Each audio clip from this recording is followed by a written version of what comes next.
Good sticks, everyone. Welcome to the Captain Avalanche Fancast, your unofficial source for all things Colorado Avalanche hockey and more from a fan perspective, hosted by me, Captain Avalanche Corey, and our local Sharks expert, Dom. Now, we're no insiders. We're not inside the locker room face-to-face with our favorite players, but we hope to create a relatable and welcoming environment because we're just like all of you listening. Fans. Fans with a deep passion for the game of hockey, and in this case, the Colorado Avalanche. And just like that, the 2025-26 NHL season has come to an end. A new Stanley Cup champion has been crowned, and while their celebration has just begun, the journey begins anew as well for 31 other clubs who will now restart their chase for the hardest trophy to win in sports. Today, we'll discuss Carolina's dominance all the way to their 34.5-pound silver lift, look at the winner and the ultimate bragging rights holder of our bracket challenge. The Avalanche have already started making moves, and this one, well, it was a foregone conclusion. Dom has another sneak peek at the Sharks drafting with an interesting piece for you.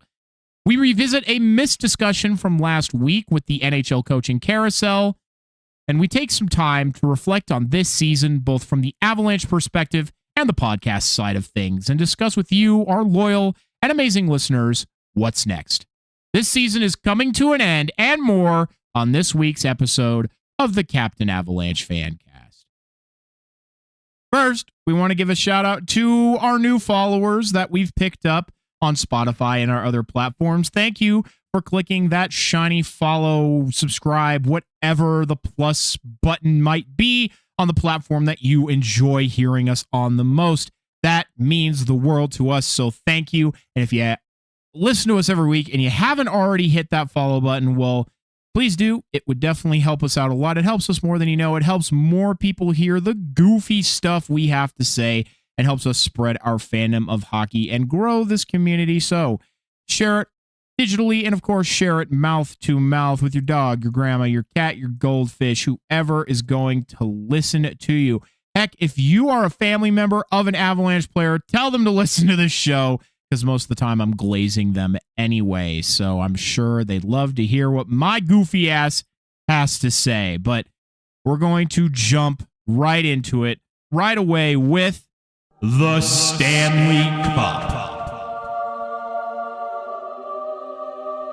Some have been saying that the Carolina Hurricanes deserved this Stanley Cup.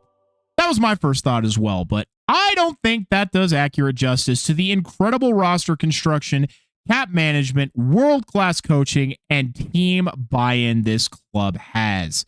The Carolina Hurricanes earned this Stanley Cup, and they could be winning more in the future if this year was any indicator. They have been so close for so many years, therefore I understand the sentiment of saying that they deserved it, but they have been there have been a multitude of teams that have been very close year after year. Dallas made it 3 straight Western Conference Finals as well as a Cup final in 2020. The Oilers made back-to-back Cup finals. Vegas always has a competitive and deep roster every year.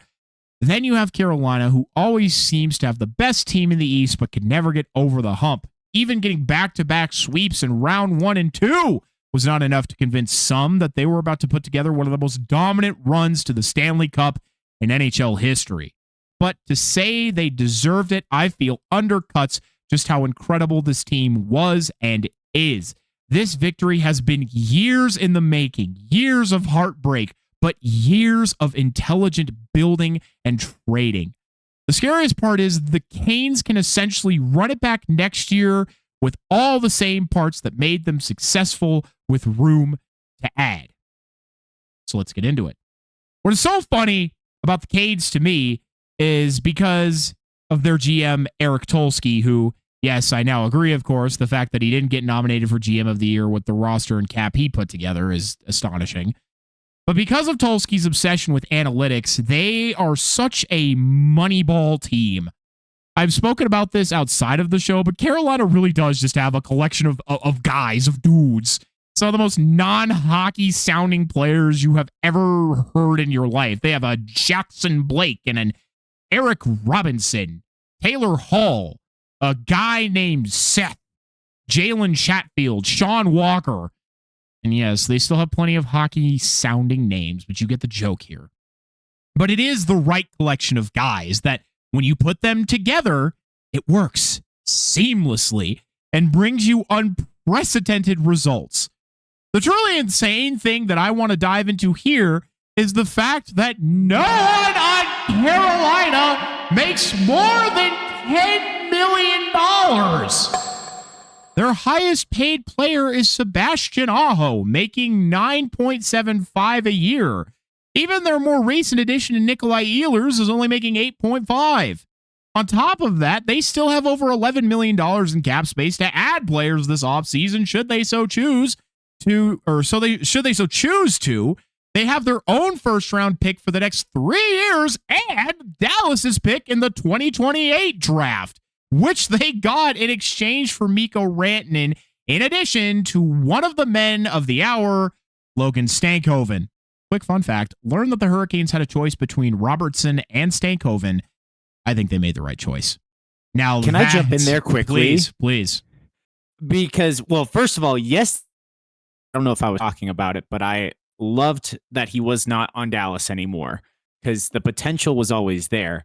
How about the fact that when we're talking contracts, though, his new extension kicks in. We're gonna get where I have it literally like next sentence. Dog. Okay. I have it next sentence. Okay, sorry. That's the sentence I thought was next. I wanted to talk about the money when it was money time. We're gonna get to the money. Is the money time. We're gonna get to the money here. Now that's a hockey name. Logan Stankoven was an absolute dog in these playoffs, along with his line mates Jackson Blake and Taylor Hall. We'll get to those guys. But the stink oven put up 16 points in 19 games, which included 11 fucking goals. Now, you must think that Carolina owes him an extension now and are going to have to throw the bag at him, right? Right, Dom? Right. Nope.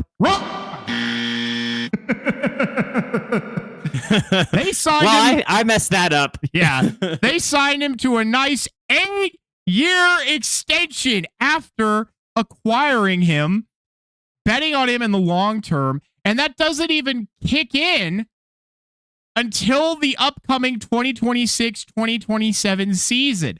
Logan Stankoven just helped lead Carolina to a Stanley Cup on his entry-level contract. Now, how much does a player who averaged near a point per game in the playoffs command? 8.5, 9, maybe 10 million with the cap rising? Nope. Carolina has Logan Stankoven locked up through the prime of his career for $6 million a year. Oh, just wait. It gets better. Stankoven's line mate, the aforementioned Jackson Blake, who led the team in points during the playoff run with 20.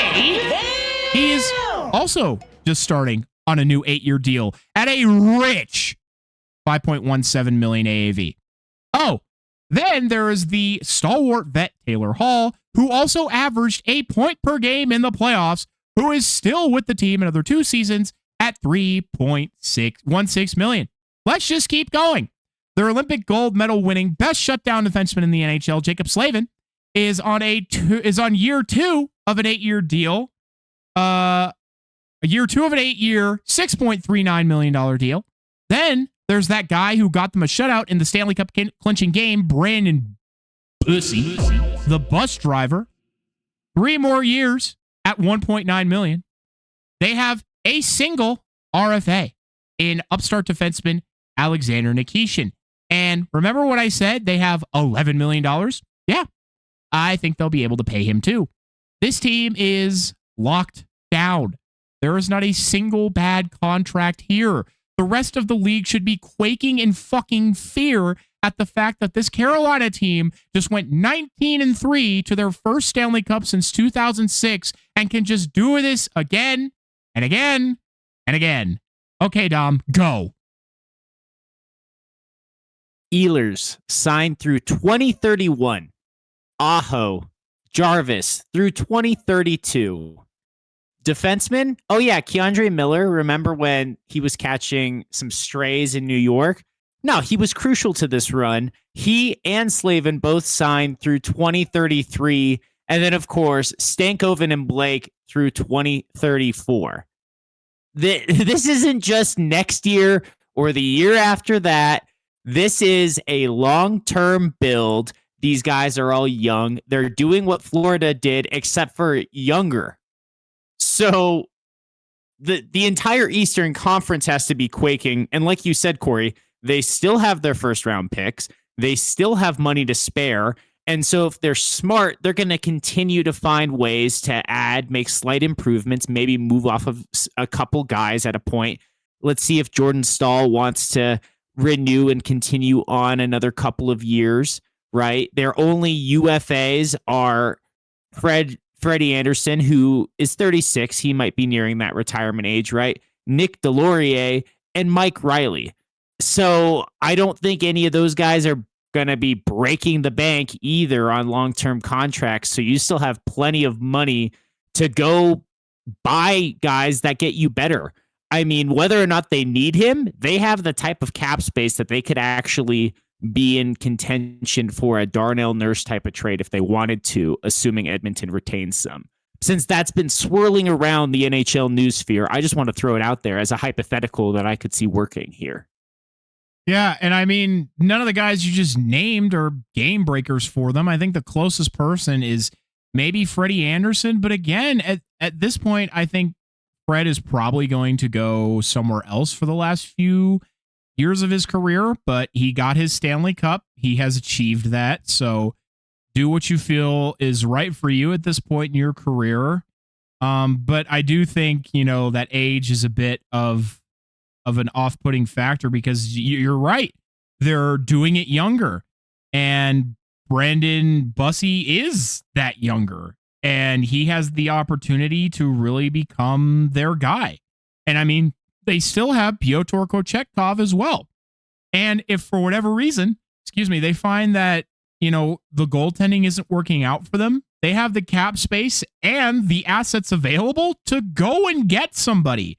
That's the difference between a lot of these teams with goaltending problems don't have. They don't have the assets or the cap flexibility to go out and, trade for maybe a bigger goaltender like a Hellebuck or like a UC Saros. There we go.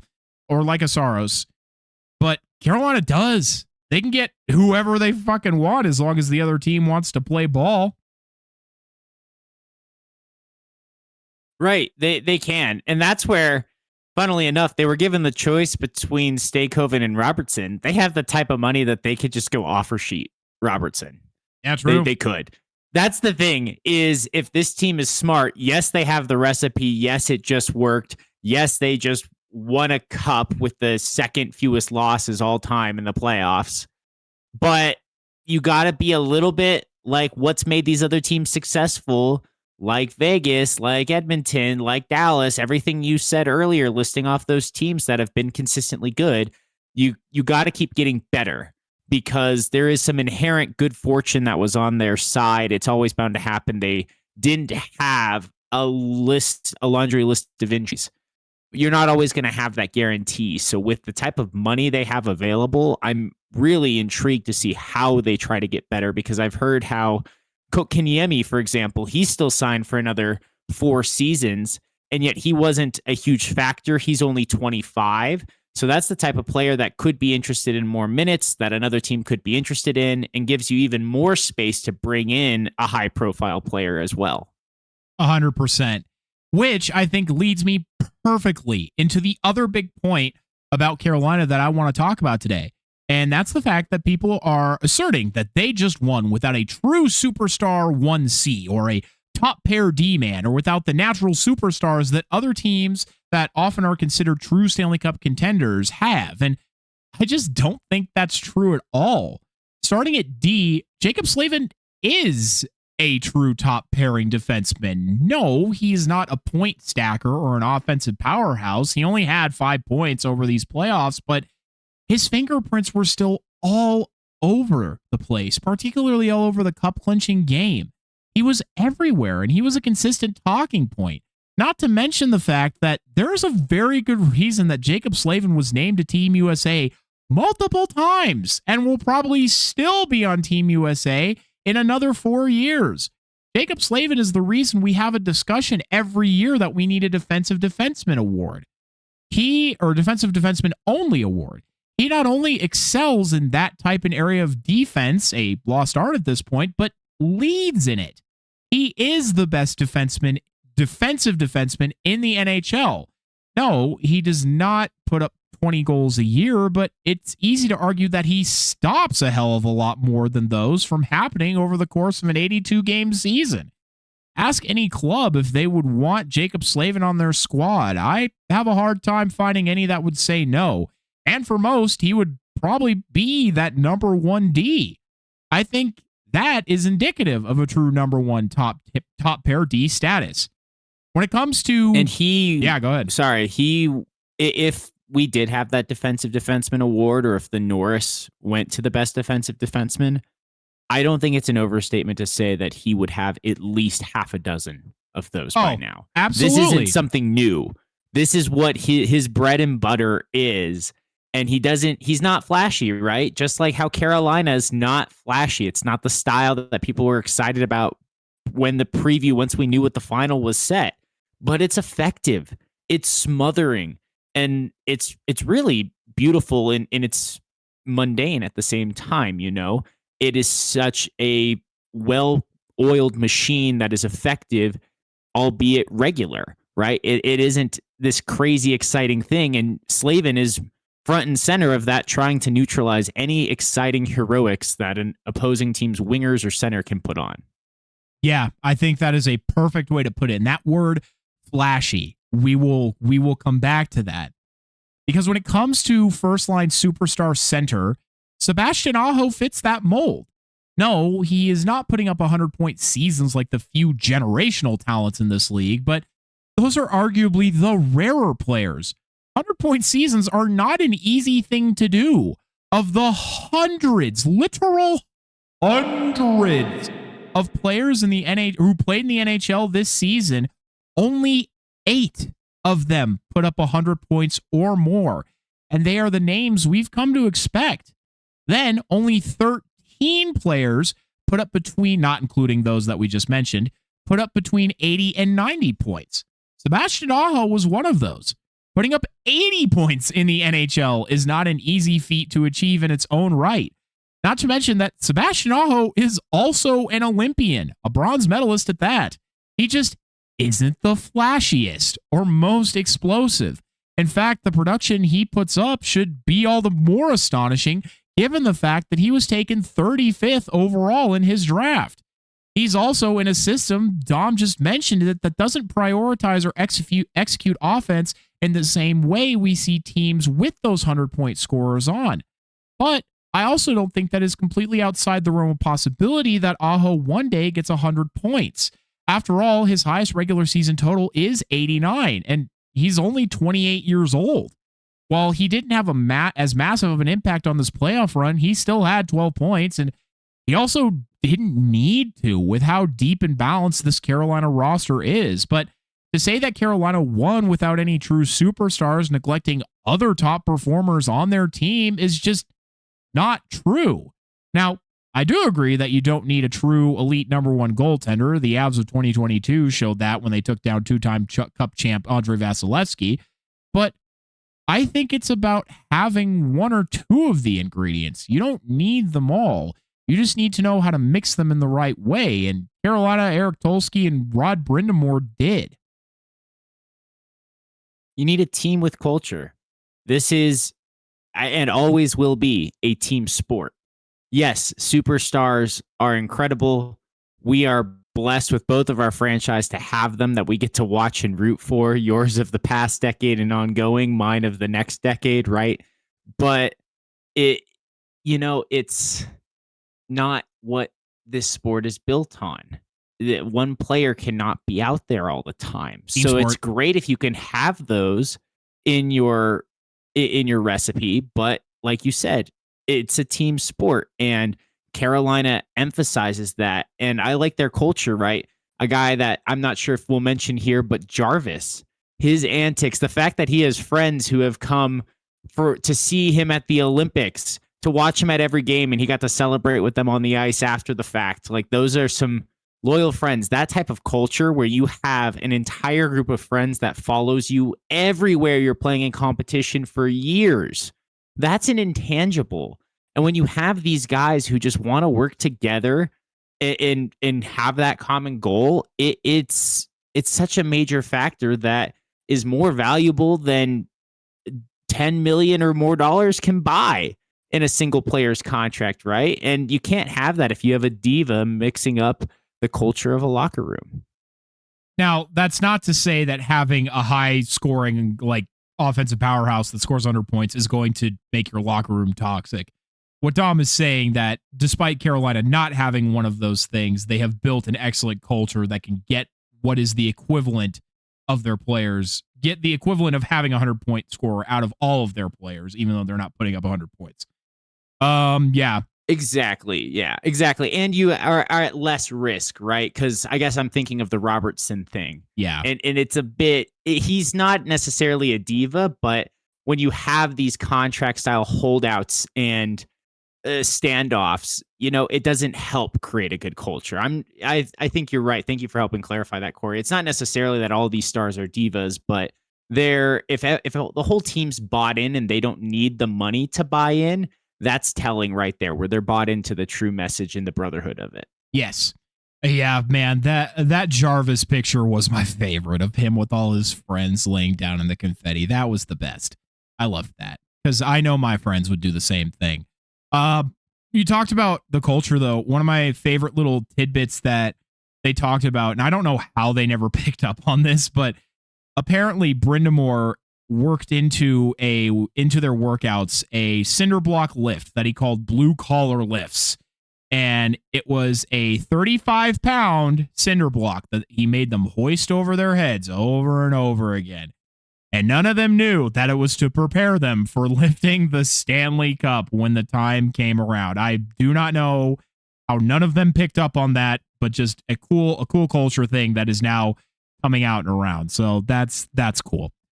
Game 6. Yeah, that was super cool, because their strength and conditioning coach was talking about that. I don't know if it was Rod's idea or if it was the strength and conditioning coach, but they would do it all the time. It was said in like an interview after the fact. It's such a sneaky but smart thing. It won't work again now that they know and it's out there, but what a way to mentally prepare yourself. Those little subtle things are how you manifest success. Exactly. Game 6. Game 6 against Vegas was a fascinating one, because once Taylor Hall scored that first goal out of the gate, Carolina never looked back, and Vegas just looked out of it the whole way. I mean, they truly did not look like themselves. They looked dejected and defeated, and the comeback and underdog swagger they had carried with them throughout the playoffs, motivated by Torts, seemingly disappeared. It wasn't helped along by the fact that they genuinely could not score. Everything they tried did not get past Brandon Pussy. Even things that would have normally, that would have been a goal 999 out of 1,000 times, did not make it in the net. Their own superstars couldn't convert, and instead of being a motivating factor, it just seemed to drive the nail into the coffin all the more. But Carolina looked like Carolina in this game. They did in Game 5 as well, but Game 6 finally gave us the game of the series that we were all expecting from the outset. A tight defensive contest with a low score, except it still wasn't boring. There were plenty of grade A chances, incredible saves, heavy checks, testy moments, and it was an epic finale to what was an absolutely excellent series. And it is one that I am satisfied with the result.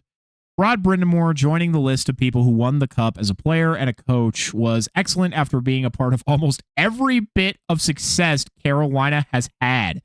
Freddie Anderson getting his cup, the story of Brandon Bussey, who was a waiver pickup, by the way, helping the team earn its Stanley Cup, the vindication that the fans of Raleigh must feel after so many years of crushing losses. They packed the Lenovo Center, by the way, not an empty seat in the house for a watch party. Then on top of that, the NHL's biggest villains fell short.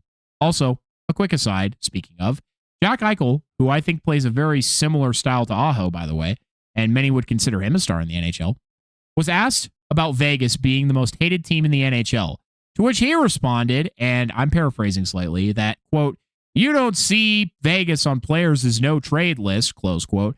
Yeah, dumbass, we're not talking about players, we're talking about fans. We don't fucking like your team. Of course players want to go there.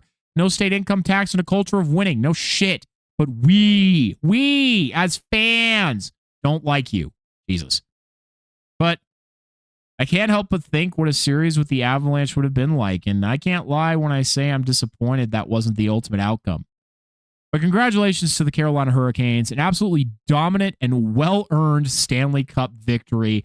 Nice to see a team I don't despise win the cup. Therefore, be on the lookout for the crossover episode with the Storm Surge podcast in the future. That would be fun. Honestly, Vegas in Game 6, hate to say it, looked like the Avalanche in Game 4. I 100% agree with you. 100% agree with you. It doesn't bring me any joy to call it that comparison, but you're right, though. Vegas performance was equally deflated and disappointing, I'm sure, for their fan base, and flat. Carolina turned it on in Game 5. The Carolina I expected showed up and dominated Game 5. And then Game 6, they did it again. Yes, it was a bit more defensive, but in those games, I think in Game 6, at least before it was getting late third period when they went into defense mode, Vegas still had less than 20 shots on net. So Carolina played Carolina's game. And yes, Vegas can play that game too. It wasn't like there was a massive shot differential, but Carolina's game is fundamentally about fundamentals. It's about not making mistakes and capitalizing when your opponent makes them. And that's what Vegas did against the Avs. And then Carolina didn't make those mistakes. Bussy locked it down, and they capitalized. Like that first goal, that was horrible play by Vegas in their own defensive zone, kind of leaving Hart out to dry. Hart also didn't do him any favors by not saving it. Well, I mean, no, it was just, that was what I was going to say. It was next. one-on-one. Like, you need to catch that, dude. Yeah, you do. But I mean, Hart's going to catch plenty of flack here because it does bring me joy to say that he is statistically the worst goaltender in Cup final history. So the Golden Knights might have made the final, but man, did they put up some ugly stats while doing so. So, at least all of us can take some solace in that fact that they might have made it further, but ultimately they didn't win. They lost at home in front of their home crowd and have to deal with that. And then they fired Torts, and it maybe wasn't unexpected. Maybe we'll talk about it in a bit, but it was still, adds to the whole, okay, put this in a bow. You lost. Move on. Also, to the 4 fucking weirdos who ruined the shot of the Stanley Cup by wearing this weird matching heart sweater thing. You're fucking weird. Like, genuine. What are you going to do with it now? Now you all just have sweaters with a letter on it? Oh, what does H stand for? Like, or what does R stand for? You know what R stands for. Like, you're... Honestly, my theory is that those have to be either family or friends of his who would do that. Have to have been. Because, like, what? It was just weird. Like, I saw it, and I literally yelled out to my mom, I'm look at these fucking dorks. It was genuinely just like, how no one ushered them out of the way either to, like, not ruin that shot. Whatever, dude. I thought it was fucking weird. But okay. Yeah, they should take a lesson from Seth Jarvis's friends and just all get matching jerseys. Exactly. And just, you can still support a player without wearing a single letter looking like you're as a group ugly sweater contest. Truly. But okay, moving on.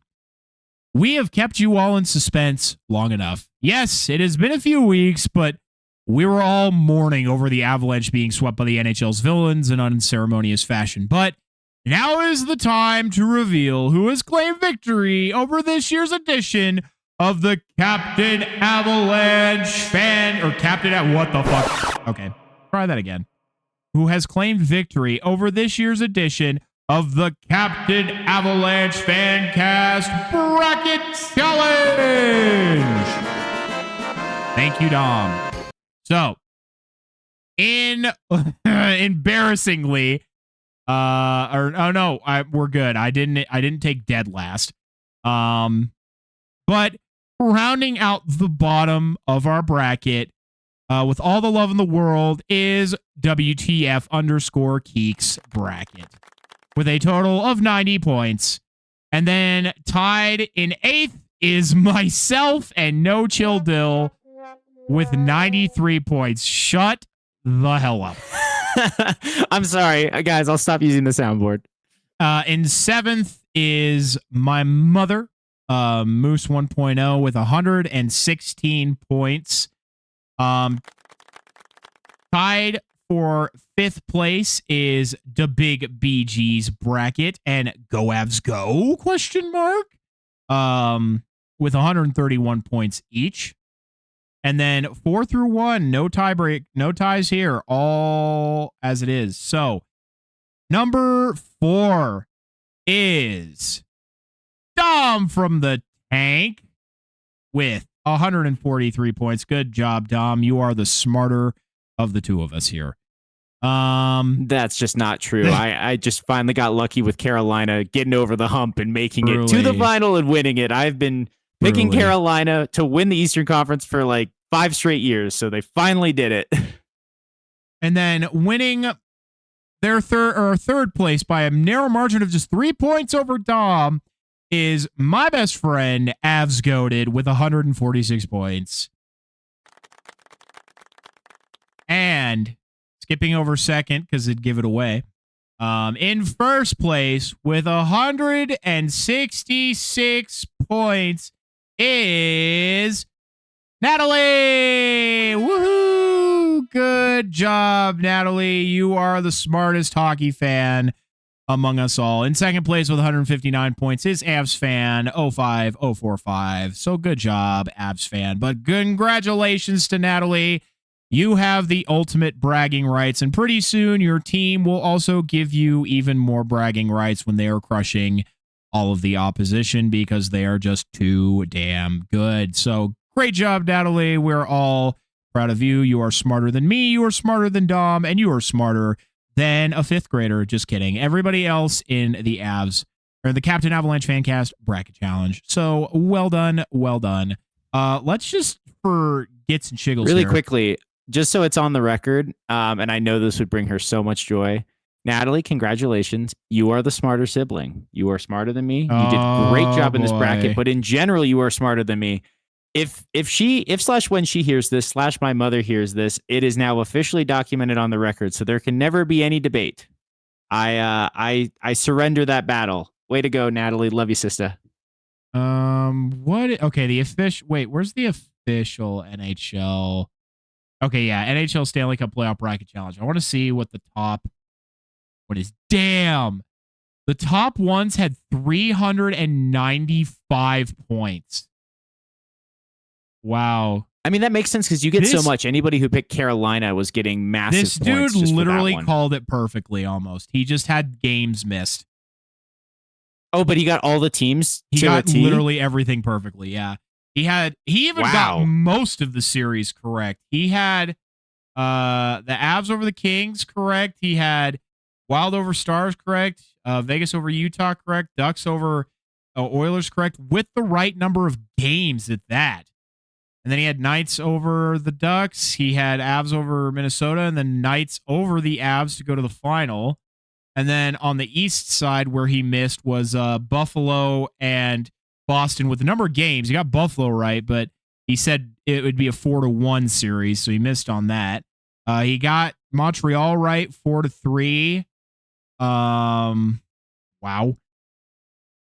And then he got Carolina. He said that there would be at least one win by the Sens, but obviously that is not what happened. And then he did get Philadelphia over the Penguins correctly. He did call it to be a sweep, which it looked like it was going to be, but then nobody expected Pittsburgh to fight back as much as they did. But no, he literally called it like fucking perfectly. That is insane. Wow. 100% correct. That is incredible. There you go. Man. Yeah, mind blowing. That's crazy. That's actually like unbelievable. Shit. I genuinely. Yeah, I haven't seen that before. Oh, cannot believe we are like shell shocked here. The words are not working. That's actually fucking crazy. How the fuck do you do that? Like, wow. Okay, we're gonna move on. But congratulations, Natalie. Very, very well done. I'm gonna try harder next year, everybody. I'm gonna do it. I'm gonna win one of these next year. But let's hop right into our next point here. What the fuck? Okay, whatever. No, that's not my issue. It's with my fucking handwriting here on my notes. Ross Colton. So the thing I can't see. Yes, exactly.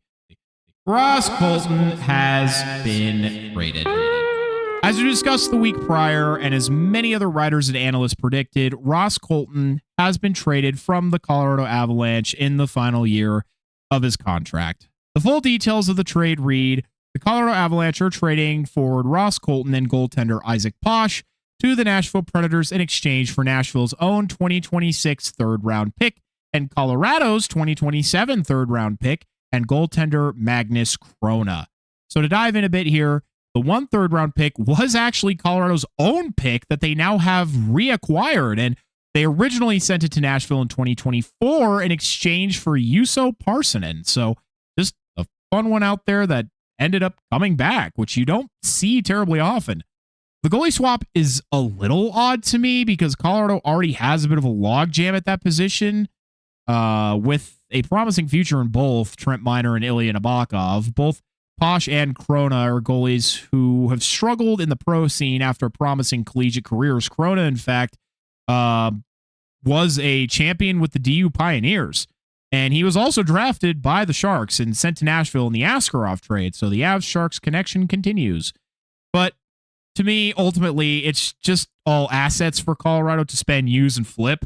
They now also have an extra $4 million in cap space, a freed up roster spot for a younger player like Gavin Brindley or TJ Hughes, and extra draft picks to trade for more depth players. Excellent work.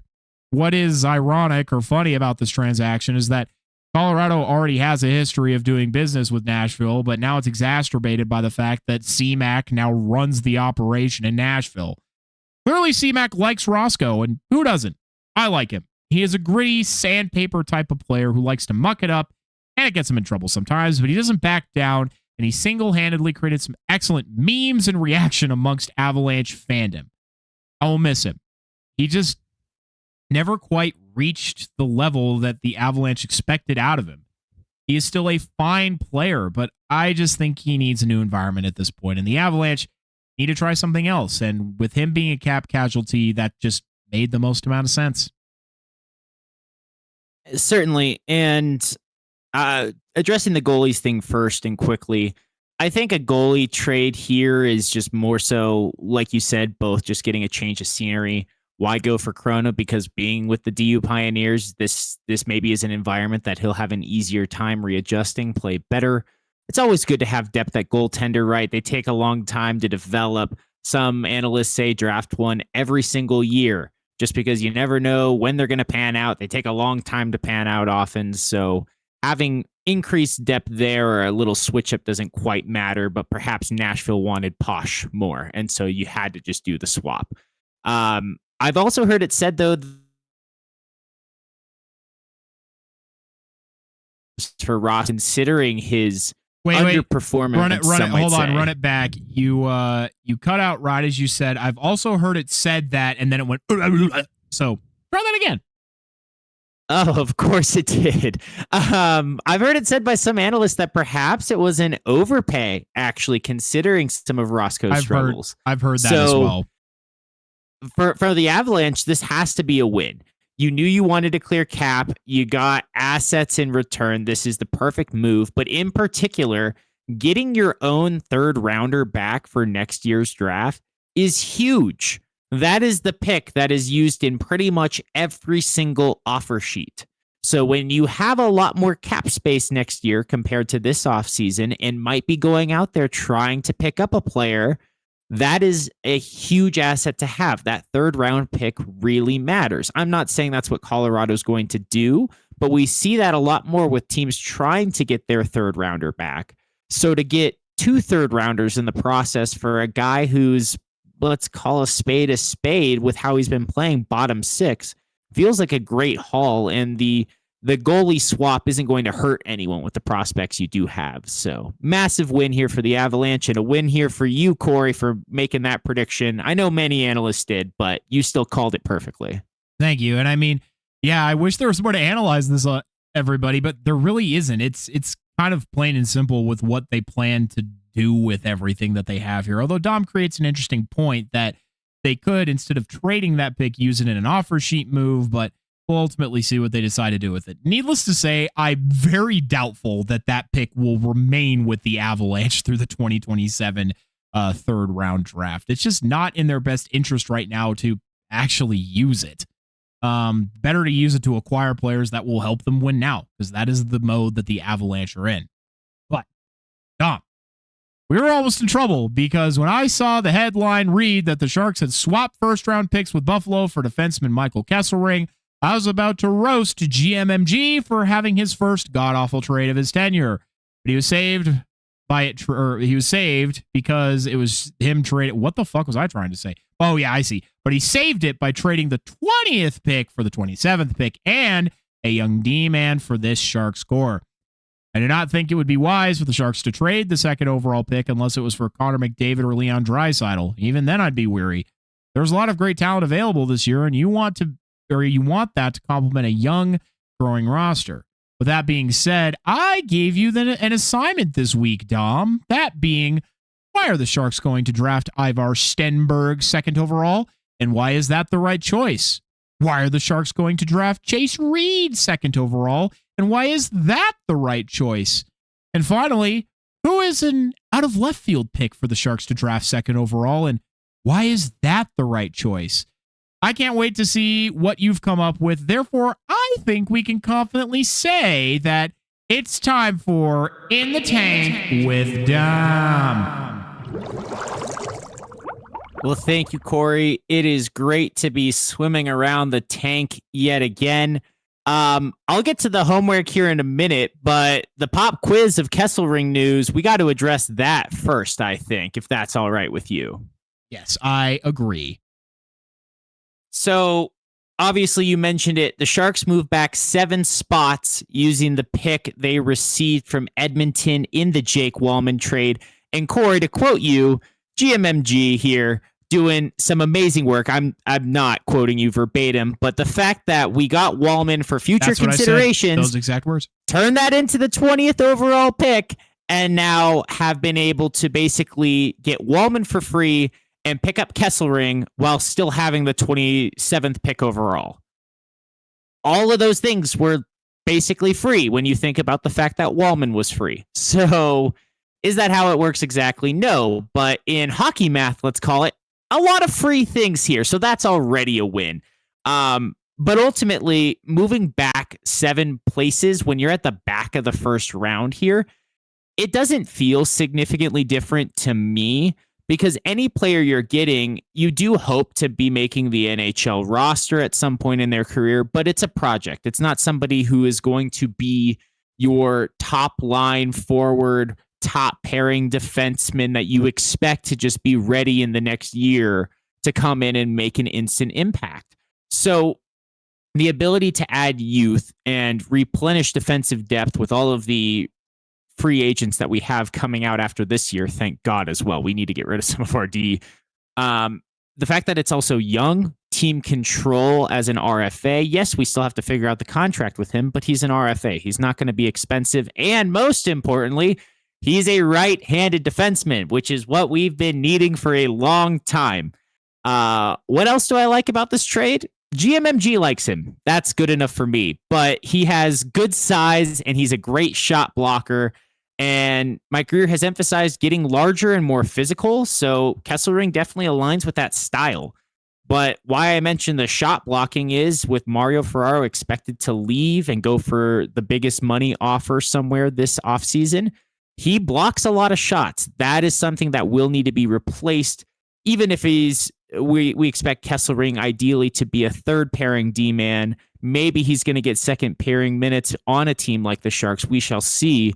But in any case, Ferraro blocked a lot of shots, and that's not going to be, or we can't count on that anymore. If he comes back, great.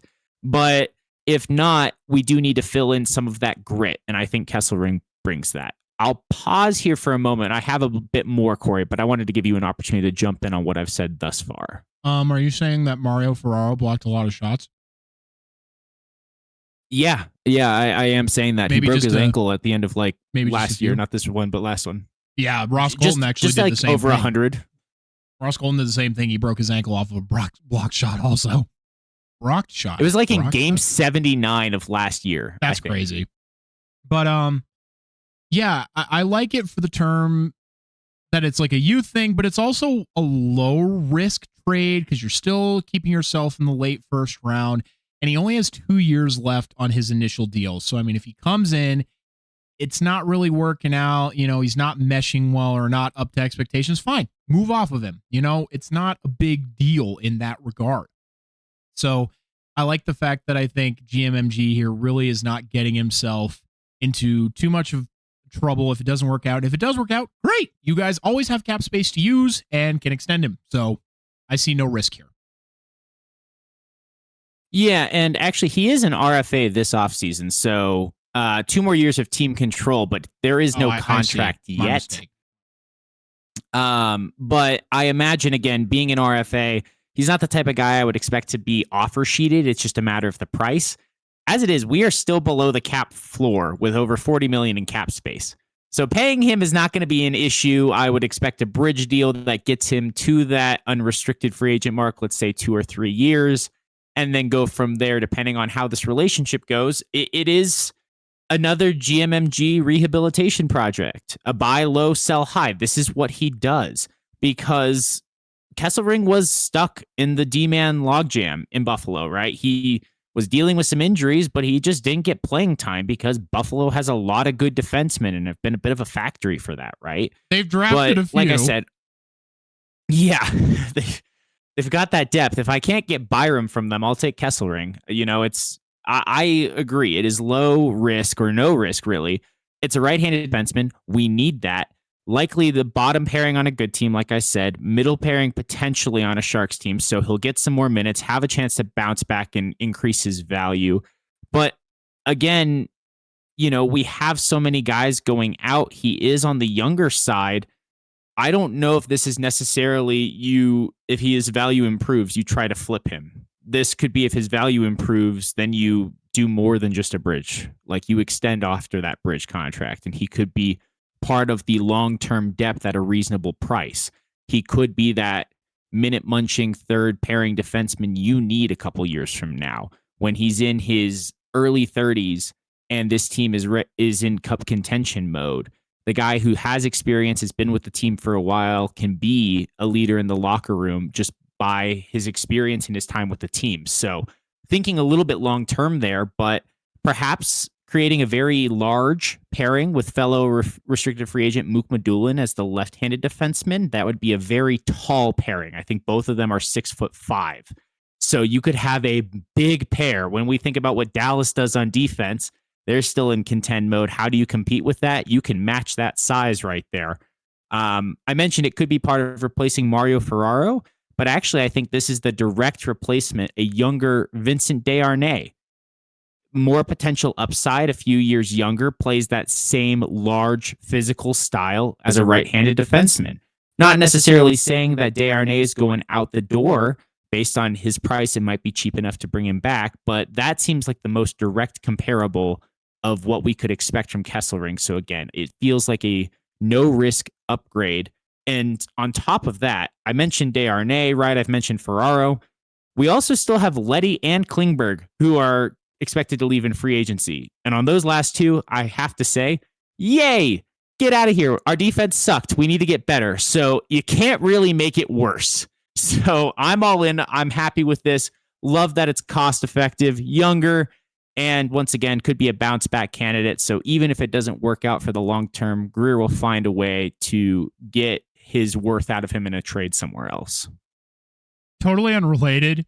I just need to share this right now. I just had a horrific moment where I thought I had you muted in the recording, and I fucking shit myself right there. Like straight poop into the drawers for a moment. I hope you were wearing the brown pants. No. So good news is that is not what happened. You were not muted. I got mixed up with another track here, so we're good. You very much have been actively recorded this entire time, but oh my God, I was almost just like, no, like it's been so smooth all year. Because God, me and Dom did do that once. For anybody who's not, who hasn't been with us the entire time, I think it was last year that we did it. And oh my, maybe it was this season. I don't even remember. It was early this season. I cannot recall when it was, but oh, I was so miserable because we made it probably halfway through. Like 40 minutes? Yeah, like 45 minutes into the recording. And I realized that either I was muted or he was muted in the software that we used to record it. Oh my God, I was devastated. So basically, we finished the recording with what we had, woke up early the next day, which is not something I like to do, and did the first half of the episode again, which it was still organic, but not as organic as we prefer it to be. So just fun little anecdote there. Just needed to release that panic, but But yes, good trade, and I think ultimately you want him to be the upside. I don't think at this point GMMG is wanting to try and flip him anymore. He wants him to be good and be like, great, he's good, he can stay. I think that is the goal, especially with that youth. Ties in great, but Dom, it's time for you to turn in your homework, brother. Oh, no. Okay, which one do you want me to do first? I want you to do it in the order in which I presented it. So Ivar Stenberg, then Chase Reed, then your left field pick. Okay. Yeah, I wasn't sure which, based on projections, which one of those two names. I was always going to do my left field last, but let's start with why the Sharks should draft Ivar Stenberg. It's really simple. GMMG, Mike Greer, love this approach. He has always emphasized take best player available, because in the NHL, even with these top picks and prospects, you don't know how long it's going to take for them to develop and reach the league. You cannot count on them when you are drafting them at 18 years old to always be Macklin Celebrini and come straight into the league. And even then, look at the jump from year 1 to year 2 that Macklin made. It doesn't happen right away. That's just not how it works. There is growing up, there is gaining experience.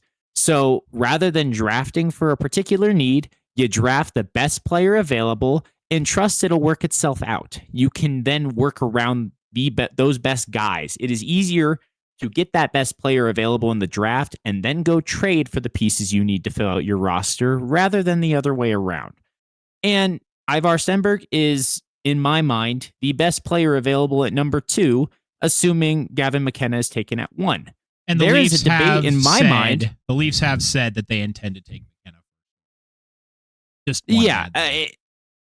Well, and it's good that you added that, because I would say there's debate in my mind from seeing what he did at the World Championships if Stenberg's actually the best player available for number 1 overall. He played very well for Sweden in the IIHF tournament. So he was one of their top players as an 18-year-old with actual grown men at this tournament. Again, he's been playing as an 18-year-old for the Frölunda Hockey Club against actual grown men in the SHL. Put up the second best season by a teenager all time this past year.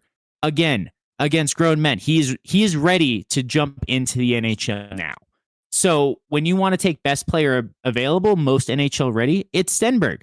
Macklin carried this team this past year and literally was doubling the second point producer on the Sharks. He was the second and third combined and then some for Wenberg plus Will Smith, right? So Stenberg would provide that much needed offensive support for the team because he's also been shown he can play the full 200-foot game, playing as both offense and defense, right? He is very good on the back check, but also he's fast and has that high-level hockey IQ, which means he could keep up with Macklin. He could have that cerebral connection that Macklin has with Will and create a nuclear top line that can compete with that of the Canadians, although they were a little bit absent this playoffs. But you know what I mean. Put together a line that is feared around the NHL for years to come. Stenberg would Chernyshov a lot. I really like him. But the other benefit is that means Chernyshov can play on a line with Michael Misa. Oh, by the way, he was right on Misa's wing in the top line in the OHL together when Misa set a record for their team at the time, the Saginaw Spirits, with 134 points in that OHL season. Yes, it's the OHL. They were young. It's not the NHL. But my point being, those two already have chemistry. And so I've talked a lot about how much I like Chernyshov, but him playing on the same line as Misa and being a second line guy sounds really great. And so Stenberg being your top line guy, then you have a really dangerous and chemistry-filled top six pretty much filled out right there. And you still have then figuring out guys like, where does Graf go? Where does Wenberg go? How does it all fit? Eklund? I mean, I could keep going, right? Sherwood? You start to have this feeling of, wait, who is the second line and who is the third line? But in a good way with the level of talent. So that feels like Stenberg, all in all, why do you draft him? Because he's the missing piece that then makes your top nine feel loaded and unstoppable. Especially, I said top nine, right? Your top three lines, but your top line obviously as well at the start of that. And I think I said it, but it would just make it nuclear on the top line. So that is, for me, the obvious case of why to draft Ivar Stenberg. All right. And I mean, I think it answers the second question as well as to why it's the right choice.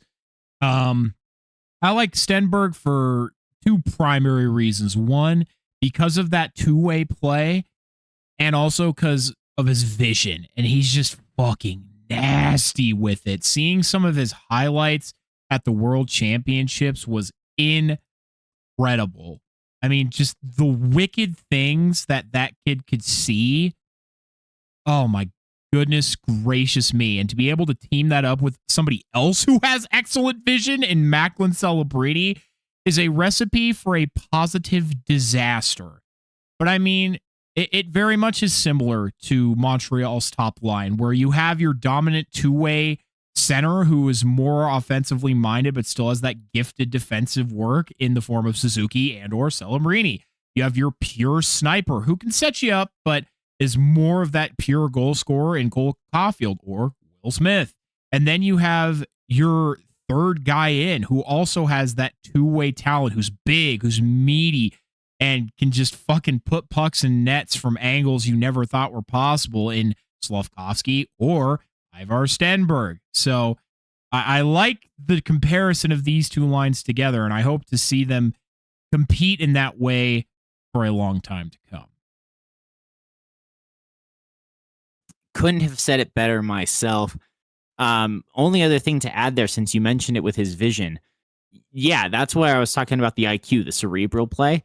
I would honestly hope that would rub off on Will Smith too. Because while I love their chemistry, he definitely can be a little bit more of the blind fling it across the ice. And Macklin's good at anticipating and covering up that mistake. But a better assist machine, an Apple machine, who is playing with his head up, just would, I think, unlock Macklin to the 150-point season. And I'm not making hyperbole. I think that combination, that line, Macklin could break 150 points in one of these upcoming seasons. Yeah, I don't see why that's unreasonable. But since we've laid out a very strong case for Ivar Stenberg, I guess now, yeah, here's why all of the analysts and pundits are now predicting, ever since the draft lottery, that Chase Reed will go number 2 overall. Simply put, best fits the Sharks' needs now and the long term. Sharks' struggles have been defense for years, goaltending as well, but more so the defense. I think the goaltending will improve when the defense in front of him improves as well. We need that defense now. We need a number one D-man. I like Dickinson. I think he can be a top pairing guy, potentially, definitely top 4. But we don't have that ace in the hole, Cale Makar, Zach Werenski. You can rattle off the names. I don't think he would necessarily be Quinn Hughes, but from some of his highlights, he's not too bad passing the puck either. Or Zach Werenski, but he can't be Quinn Hughes. The fuck are you saying? Cale Makar and Quinn Hughes do slightly different things. Quinn Hughes passes the puck from blue line to blue line. Yes. Cale Makar skates it more beautifully. Yes. I'm not saying he can't move the puck. Okay. I'm just saying he can't be Cale Makar either. That's all. That's all I need to hear. Yeah. Yes.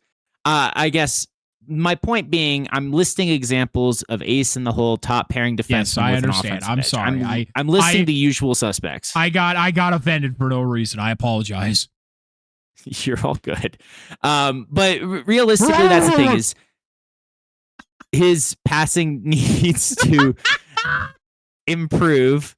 Okay. Do you want to hear the case or not? Can I turn in my homework or do I just get an A? Yes. You can turn in your homework. Widely as highly touted as the best all-around prospect D-man in this class, which itself is highly rated for defensemen. There is a lot of them. It is going to be a strong defensive class. I honestly hope the Sharks take 2 defensemen in the first round because dart throws, and we really need defense that bad, in my opinion. But the floor is a top 4 defenseman. The ceiling that everyone expects is that top pairing defenseman. And the Sharks need that. But on top of that, he is a right-handed defense. Again, we have Dickinson. We have Cagnoni in the pool, right, for the left-hand side. If we get another left-handed guy, that's going to create some questions, issues. How does it all work?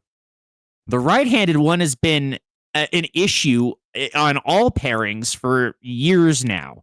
Answering the top pairing makes answering the second and third a lot easier, rather than having to shift everybody up a pair on the right side than they realistically should be playing. Imagine that long-term pairing with Sam Dickinson, right? Sam Dickinson can hop up and get into the play, but he wouldn't necessarily have to. Chase Reed would be that more offensively minded jump in. He's got a wickedly powerful shot from the point. And very importantly, yes, the offensive and the puck moving talents, a power play QB. The Sharks have needed that for years now. Really ever since the team moved on from Erik Karlsson and then Brent Burns as well. We have not had that true number one defenseman who can understand how to play defense and still run a power play, who you can rely on to not give up shorthanded goals, because the Sharks have had that problem over these last few years. So to be offensively savvy and be able to run our power play so that finally gets up to an elite level and still be a top defensive prospect, it's really filling a bunch of needs the Sharks have in one player.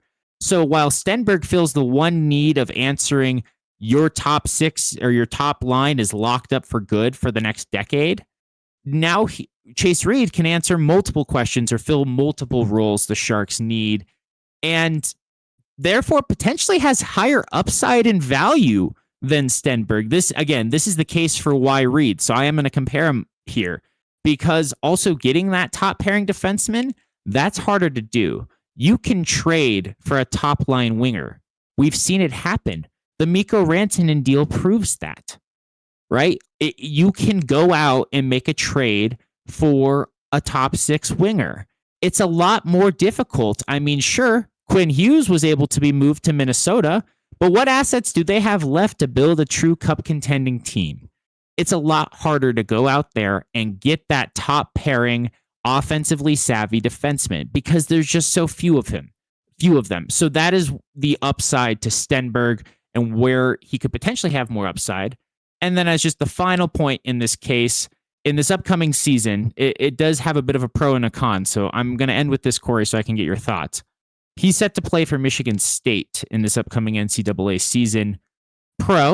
More time for him to get some experience, continue filling out his frame, and also develop at the university that created the likes of blue liners such as, I don't know, how about Duncan Keith? Remember him for the way back when and how successful he was, Stanley Cup champion?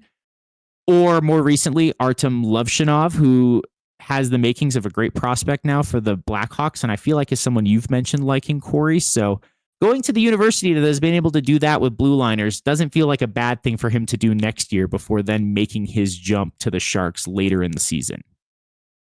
The con is, of course, the Sharks have every reason to believe, looking at the state of the Pacific and how close they made it this year, that this upcoming season, they should be in the playoff hunt.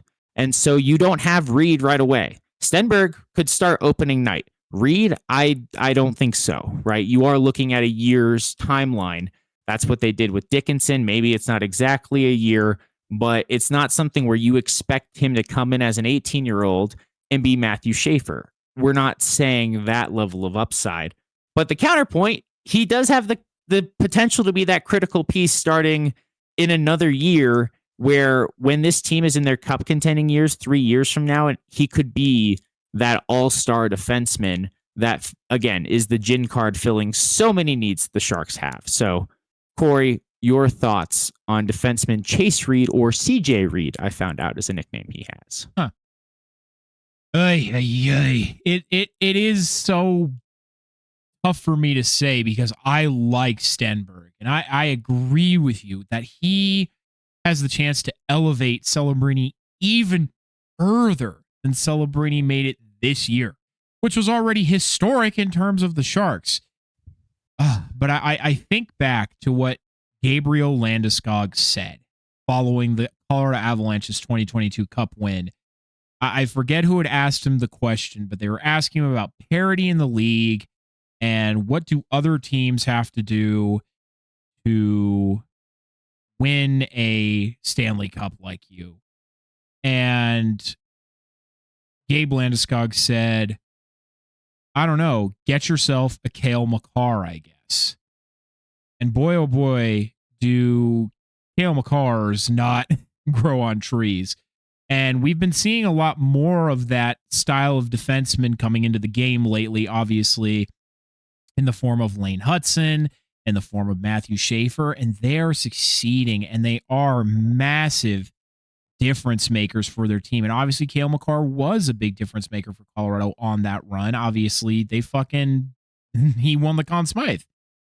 However, I do agree that you looking at other recent Stanley Cup winners, obviously you got Carolina now, Florida in there twice, and then Vegas following Colorado. None of those guys had what you would consider a Cale Makar style defenseman. Now, again, I would still argue that Carolina had a first top pairing defenseman in Jacob Slavin. But I mean, look at like Gustav Forsling for Florida. Forsling is a fantastic defenseman, but would I call him like an elite true top pair D? I don't know if I would. But if your defense has the right makeup, you can still succeed with a well-balanced forward core and a well-balanced D core. You don't necessarily need to have like a Lane Hudson or a Cale Makar or a Quinn Hughes. You can still succeed without those guys in your D core.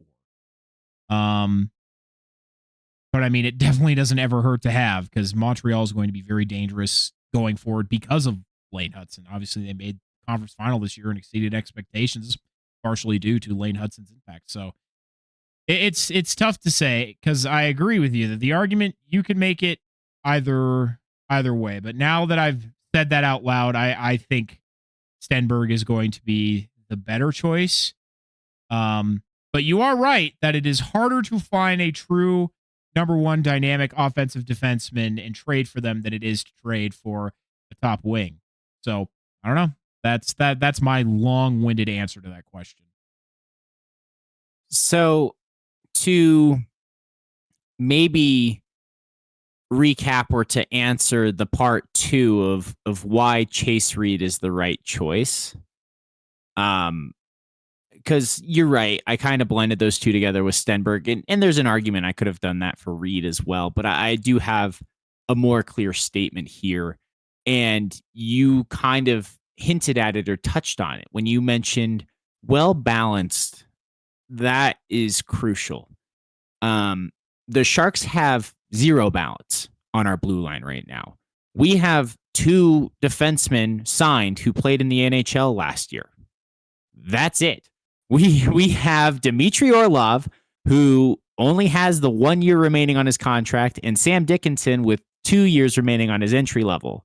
Now, also, if you check Puckpedia, you will see Cagnoni and Matthias Havelid listed on the NHL roster, and then you'll see under the AHL roster, you will see Eric Polkamp, who signed his entry level, Philip Sin, who was just signed in this past week. I didn't mention that, but yes, we signed another left shot defenseman to an ELC for 2 years, and then Leo Salin Wallinius, who had himself another good showing for Sweden as well. Did you just cast a spell on me? What the fuck was that?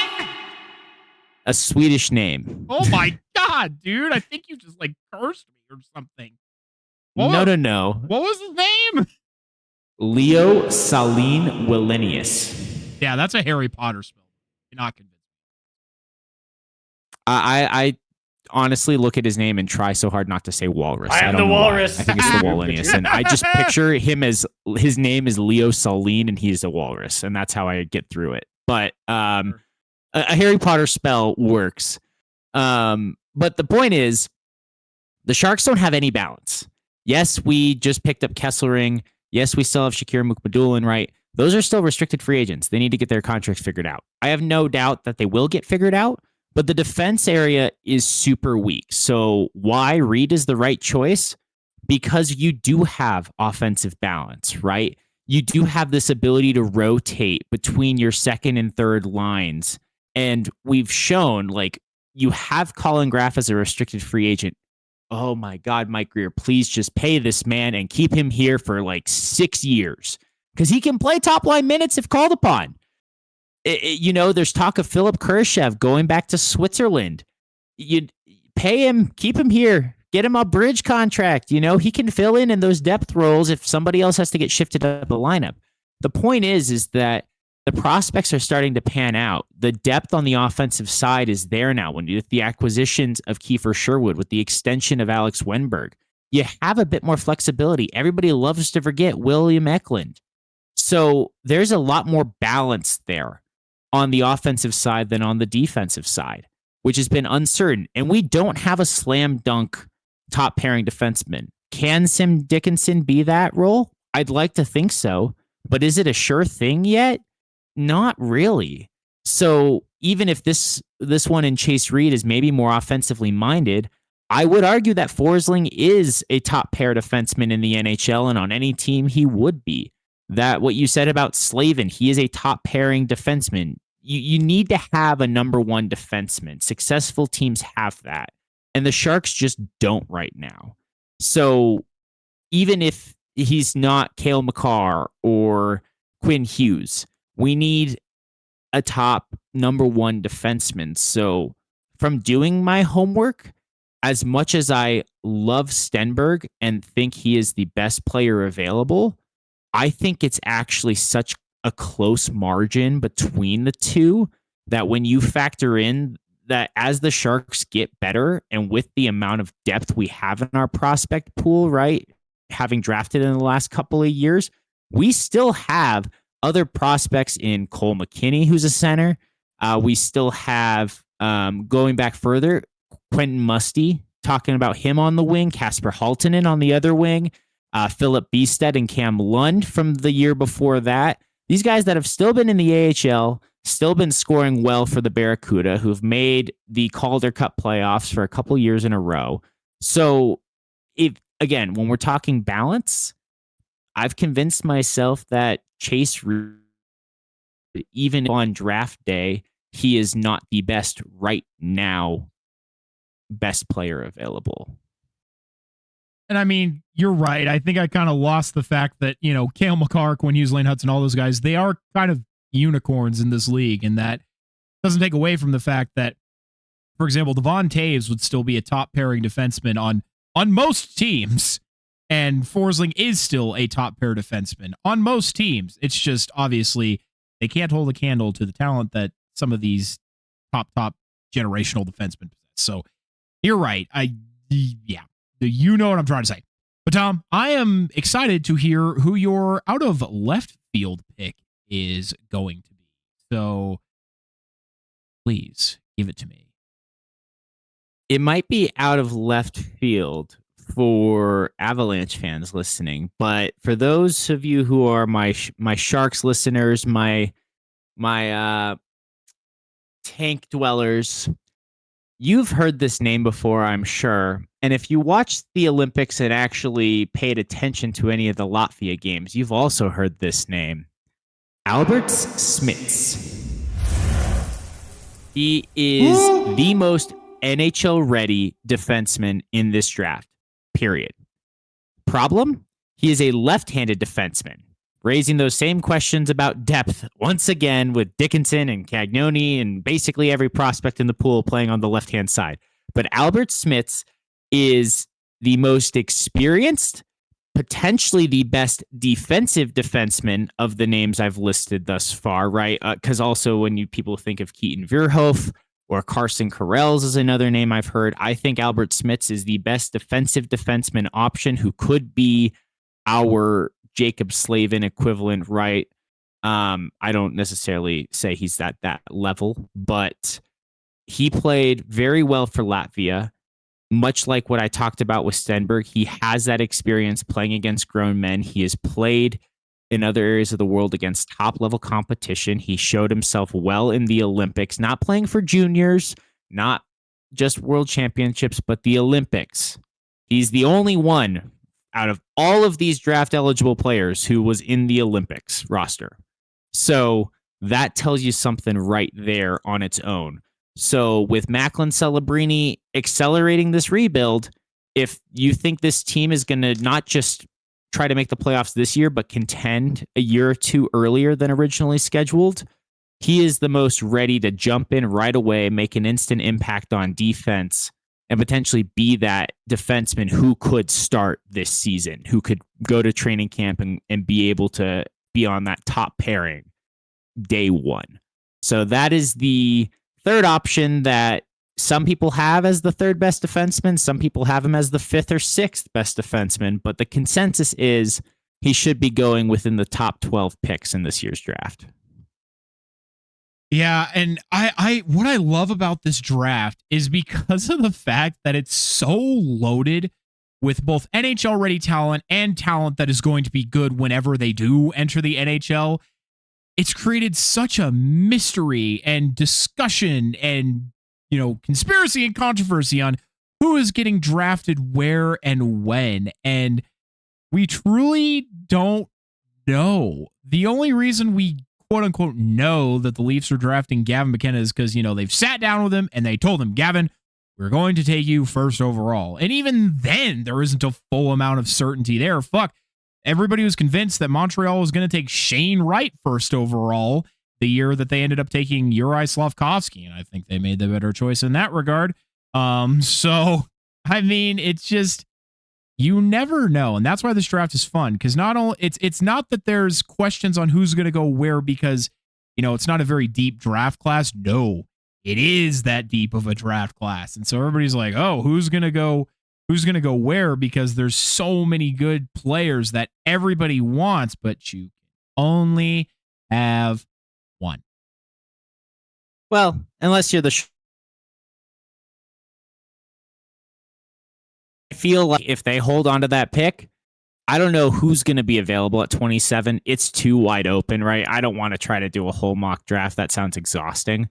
But there's going to be a solid defensive prospect available at that point that is worth adding to the pool, and I hope it's a right-handed defenseman, please. So, but thank you, Corey, for adding that at the end there.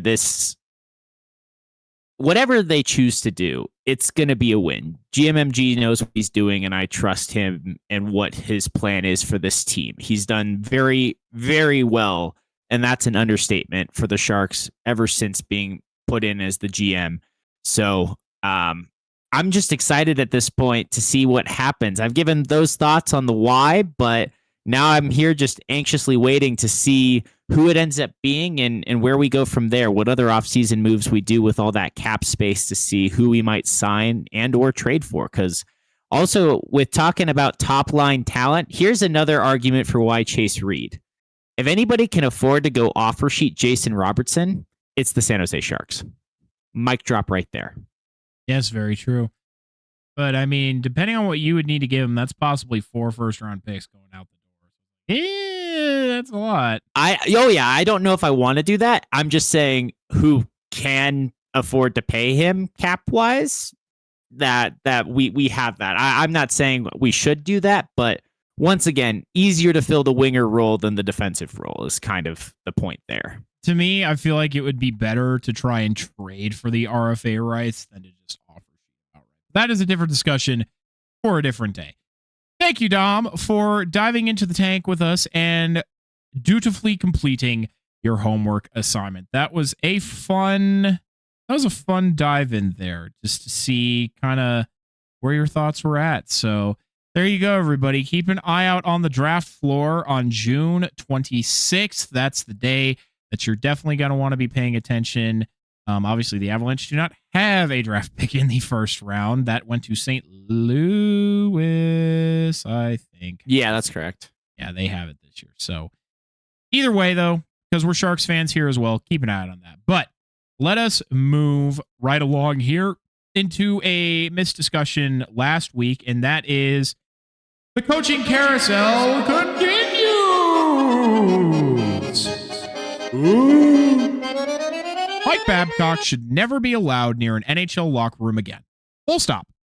Why the Edmonton Oilers seem so desperate to make Babcock their guy and that he will somehow solve all the problems that of this team being shit is bewildering to say the least. The fact that they couldn't even make it a day into the hiring process without the NHLPA stepping in to demand a full investigation into Mike Babcock should tell you all you need to know. But I suppose the Oilers also hired Stan Bowman. Therefore, I guess hiring rotten pieces of shit is in the ownership's bloodstream. I want to now support McDavid and Draisaitl. Man, does this organization they represent make that fucking impossible with their old boys club brain-dead decision-making. But Mike Babcock is not a good person. He is not a good coach, and there is no reason to keep bringing this old man back near young and impressionable players in a new age NHL. He psychologically tormented and manipulated a rookie Mitch Marner, all while not pushing the young Maple Leafs any further than the typical first-round exits we've come to expect. He sat Mike Modano so he would never get to the legendary 1,500 games marker just because he could. He quite literally bullied and emotionally beat down many players throughout multiple coaching tenures. He resigned from Columbus before even coaching a game, and even then it was a questionable hire. The Oilers really considered Mike Babcock. The fact that the Oilers really consider Mike Babcock as even an option is it because he has cock in his name and they need to keep the penis euphemism in their coaches' names. It's just mind-boggling, disgusting. I already hate NHL ownership and front office decisions to recycle the same 40 coaches over and over, but to keep bringing back the absolute worst one is downright deplorable. Even Vegas went the promoting the AHL coaching direction instead of bringing back Torts. I'm just sick of it, honestly. Then Toronto just decided they hated winning and hired former LA coach Jim Hiller, whom LA fans did not have glowing reviews of either. I can't. Really, I don't have anything to add there. You made the joke about the euphemism, but if you look into it online, I think it's like 5 straight coaches that have had some form of something in their name. So, yeah. There doesn't make sense. There's no excuse for it. Pick a young coach, okay? There's so many good coaches who are not getting recognition or chances, right, of bringing all these old coaches back. You're right. Downright deplorable. Could not have said it better than you have written here. I mean, what? Yeah, I don't have anything else to add. Fuck Mike Babcock. Fuck Oilers ownership. Fuck Stan Bowman. keep these motherfuckers out of the NHL. Yeah, honestly, I mean, and now that Torts is out in Vegas, just hire Torts. I know. Please. I can tolerate Torts. Just hire Bruce Cassidy. He's allowed to interview now. Jesus Christ. Just hire fucking Cassidy and get it over with, please. But let's move on to not that. Let's move on to a reflection on the Avalanche and podcast season. This was truly a monumental and special Avalanche season. First, it was the 30th anniversary of the team, a team that has already had a long history of success, great leadership, and incredible players. It was amazing to be able to relive or experience the 96, 01, and 2022 Cup wins and recognize all that went into those successes while celebrating our current ones. Going to alumni events and hearing former players share stories about their playing days, the journey to a championship, and how much the NHL has changed has been absolutely and incredibly enlightening and plain and simple fun, which made it all the more tragic when we learned of the passing of Claude Lemieux. But this Avalanche team truly achieved new heights. 2 regulation losses over the first half of the season. 121 points, the most in their franchise's history, accompanied by 55 wins. The return to regular season action for Captain Gabriel Landeskog after 3 years of healing and rehab. Marty Necas hitting 100 points for the first time in his career. The team having multiple 30-goal scorers. The return of Nazem Kadri and so many other massive milestones, achievements, and great moments throughout the year. And the President's Trophy and earning the right to say the West runs through Denver.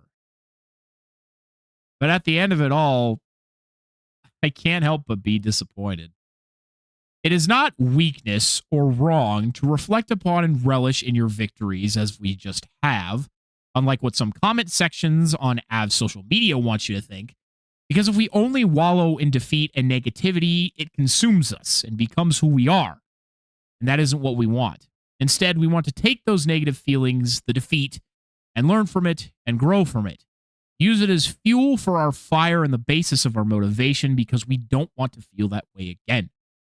Only one team can win the Stanley Cup every year, and it is an incredibly hard thing to do. Some people act like the Avalanche are the only team to be sick of playoff exits that occur before the final and be jaded by it, but 15 other teams always feel that way because they don't win when they think they can. The Avalanche are not special in that way. However, the feeling is made worse by the fact that the Avalanche get a heck of a lot of talk and therefore a heck of a lot more expectations. It does feel like they should win every year based on media and social conversations. And because of this team makeup at times, doesn't it? But that is not the way of sports. The Avalanche have been in a rough position, as we've discussed on multiple occasions, ever since winning their cup in 2022, and have never been able to quite reach that same level of team that they had then. So a loss to a strong rival is not terribly unexpected, but upsetting nonetheless. But what makes this season all the more hurtful is, with everything I just mentioned, the Avalanche really felt like they were creating something special. Everyone else saw it too, which made the collapse and the way it happened all the more painful. As we've said 1,000 times, it would have been one thing for the two powerhouses going at each other and the Avs fell in 7, or if they did make it to the finals but ultimately fell to what was an incredible Hurricanes team. But no, after only 1 loss in 9 games, the Avalanche got swept and didn't look good while it happened. We don't need to dive back into what we've already talked about and what we already know, but this season can't not feel wasted with the overall outcome, and the noise didn't make it any easier or better. Meanwhile, the Hurricanes won with quiet dominance. And if I may add here, it was still a successful season. Was it successful in winning the cup? No. But you got Gabe Landeskog back. He played in the regular season again. This team felt more competitive and a team you could believe in, not be afraid of a first round exit, right? Not be worried about what happens if/when you clash with Dallas. right? So there was still steps made, progress in the right direction. And maybe rephrasing what you said, failure is a mindset thing here. You fell short of the ultimate goal, but any failure is just a lesson to be learned, something to take from that and improve upon. You can either let it destroy you and swallow you up, or you can use it to rise above and be better in the next season. So the fact that Joe Sakic has said how great this team was, he wants to try to keep the guys around, as many of them as he can. He wants to give them a chance to run it back. Yeah, you had to trade Ross Colton, and there'll probably be a couple other pieces that get traded out, so that then you can also bring in somebody that makes this team better, or you can give these guys another shot with, again, minor improvements to the depth here and there.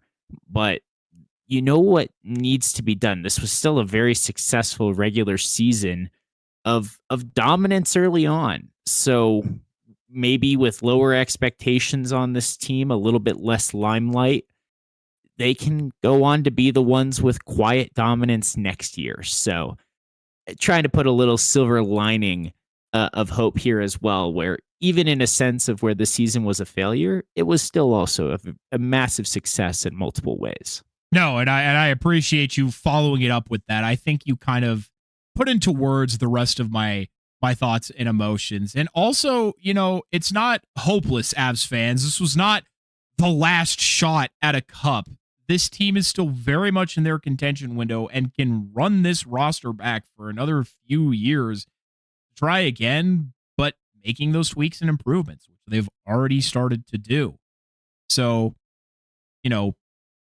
don't be discouraged. This isn't over. The journey is not done yet. We're not going into a rebuild. This wasn't the last hurrah. We still have, this was the last hurrah for the Kings. They're done for a while. This is not over for the Avalanche. There is still time to push back and capture that next Stanley Cup. So, right now, Avs fans, be happy going into next season. I think there is a lot to look forward to. So, thank you, Dom. Now, reflecting on this season of the Captain Avalanche Fancast, Season 2. First of all, this will not be the last episode of the season. We do have some more planned, but we'll get into that in the next section. But first, I would like to once again take the time to thank my family for supporting me as I pursue this. Even as just a hobby, this podcast does consume quite a bit of my time on a weekly basis. Therefore, thank you to my family for allowing me that time and for always listening every single week and loving me throughout. I'd like to thank all you fans and listeners who tuned in once a week, once a month, or whenever you could, and supported the show in whatever way you could. It means a whole lot to us, and none of what we do is possible without your support. So thank you from the bottom of our hearts, truly. I never take that for granted, whether it's one of you or 100. I love being able to share my passion, and I know Dom feels the same, with other people and them be receptive and loving of that as well. And finally, I would, of course, like to thank my incredible, amazing, witty, intelligent, and intensely handsome co-host, Dom from the Tank, for going through another year of this crazy endeavor with me. It would truly not be possible without his voice or calm mind to bounce my ideas off of, or to reach out to when a topic is particularly difficult or sensitive, or times in my own life, or when times in my own life are hard. I don't just have a co-host, but a friend for life, and doing this every week, even when I really don't want to, is made fun because you are here yelling about hockey with me every week. So thank you, Dom. Well, thank you, my friend. Thank you, Corey. I did not write out a beautiful, sentimental thank you to everyone. So this will be just from the heart. But thank you for inviting me on this adventure of getting to talk about hockey every week. 2 years ago, I didn't know this was missing from my weekly life. But now it's hard to remember a time when we weren't recording, even though it has only been just a couple short years. It's been wonderful to have that to look forward to each week, to have that planned opportunity. Uncultivated, much like our friendship was, and I'm beyond grateful that we have rectified that and we get to be actively involved as dear friends in each other's lives once again. Thank you to your family as well for always welcoming me in to go to games with you guys, to attend events, to be part of the experience and part of the family. It is truly a second family to me that I'm not always sure I deserve, but I am immensely grateful for. And thank you for your compliments. I struggle, admittedly, to receive them because I don't know how witty I am, and especially not the intensely handsome part. I'll have to work on that confidence there, but I appreciate you always lifting me up, and I only wish to do the same for you, my friend. This has been an incredibly wonderful part of my life, and like I said, the friendship more than anything is what is most dear to me. So the fact that we get to talk about hockey on top of that and have our passion affect, like you said, whether it's one of you or 100 of you, that just makes it all the better. And for all of you listening, for the fans, thank you for tuning in and reminding us on those times when it gets hard that it is worth doing and that it does have the potential to make the hockey world a better place and to share that love of the game. Because I do think putting love and kindness out into the world is never a bad thing. And so our passion for hockey, I hope it encourages you to have that same passion or to share and communicate with your friends and family about things that you're passionate about and excited about. And to all of my family and friends, thank you for tuning in this year, for participating in the bracket challenge, for sending me random messages, Gabriel, about things we said that you thought were funny. In particular, I get those from him, but to all my friends as well who have been super supportive, asking me questions, to my coworkers who now ask me about the podcast or what's going on in the hockey world, that since I've talked about it, or they know the fact that it's something you're conscious aware of that I care about. It really means a lot just being seen in that way as well. So thank you all. And especially like you said to me, Corey, but thank you, my friend. This is truly life-changing every year, and I can't wait to see where we go next with it. Well, Dom, I am genuinely incapable of lying, so if I say a compliment or anything about you, it must be true, which is scary because the inverse is if I say you're fucking butt ugly, it must be true. But I do not believe that. I believe you are indeed devilishly handsome. But I also owe Dom 10,000 years of debt and servitude because he did take me to a playoff game on his own dime. So I do owe that to Dom. Don't know how I'm going to pay that off. You don't owe me anything. Stop it. That was the one cost I had associated with it, is that you owe me nothing. That was the agreement. That was the deal. But all right, everybody. We will continue on through a bit more of the mushy bits here. And that's, I am not satisfied with where I am with and what I did with the Captain Avalanche Fancast this year. Much like the Avalanche themselves, I fell short. Now, that is not to say I am not proud of what I did accomplish and what we accomplished as a duo. And the fact that I was still able, and that we were still able to record and put out an episode every week consistently is a feat that I still hold proudly always. But without splurging on details and bogging you all down with that, I experienced many difficulties, life events, mental health struggles, and other challenging times as I went through this season. This made some weeks particularly difficult to create and produce an episode. Despite the fact that I love doing this, sometimes I truly did not want to, and some weeks the show felt like more of a chore or a burden, which in my own eyes led to a dip in the quality of analysis and the content that we have brought to you in the past and that I expect out of myself. There were goals that I did not meet in the ways that I wanted to grow the show this year because of the time that I had. I had to make the compromise to ensure that I got an episode out. Other parts of growth and content creation had to, unfortunately, be sacrificed, and it led me to not doing things that I would have, or that I think would have helped grow this show and its audience. That is a disappointment for me because there are lots of ideas that I have that I feel will grow and improve this show, but I'm still learning how to do them. And the most difficult part is properly budgeting the time and mental energy and motivation to do them. There's a lot. Now, this is a lot of negative energy, but It is the truth, and I've always prided myself on the transparency that we present ourselves and the show with. Not to mention, my mother raised me to be honest, and I always will be. But that all being said, it doesn't mean any of the goals that I missed this year are unobtainable or unachievable. They absolutely are, and they will be achieved. We still met our mission of spreading the joy of hockey and the fandom of the Colorado Avalanche and San Jose Sharks and the game itself, no matter how small. We still gain new followers and new listeners, new friends and fans, and still upheld the values we established for ourselves in the Captain Avalanche Fancast. I deepened my friendship with Dom, and that means more to me than any podcast. Then, out of nowhere, after 2 years of consistent uploads, even with a small audience, we were invited to join the Hockey Podcast Network, an incredible and massive opportunity that I genuinely never envisioned for us or the show when we started it out of pure love for the game 2 seasons ago, and yet here we are.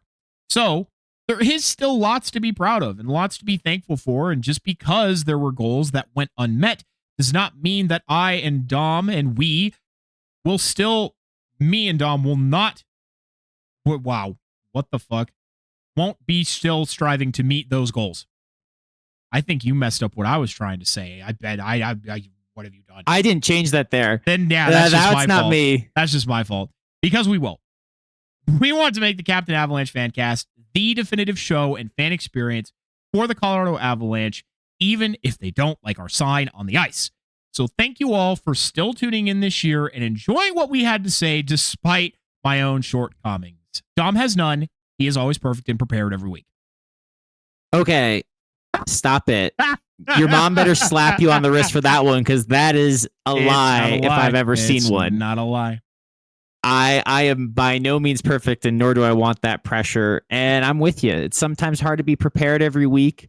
I will acknowledge I'm grateful that I could be there to support you, because my struggles I feel paled in comparison during this season. But like all of us, we all go through things.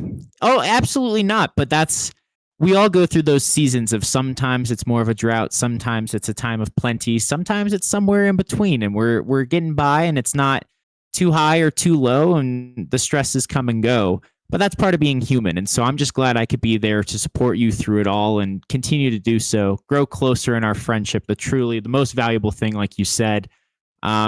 Because I agree, it is a fair acknowledgement. We tried some things this season, right? Some of our short videos on Instagram, for those of you who followed there, and those did die off when we both got busy with our own stuff. So there are still goals we have, and like you said, this isn't negative energy. This is accountability.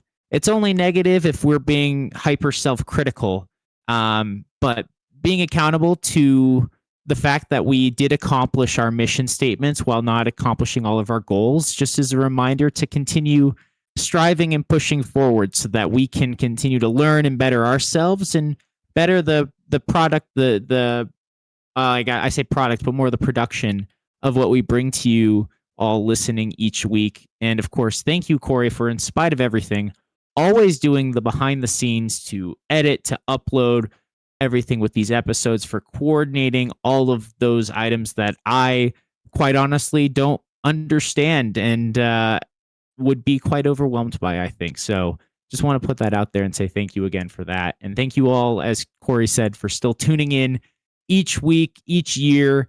And we look forward to bringing more excitement in the weeks to come and in the years to come. Thank you, Dom. I think that was a very good way to wrap that up.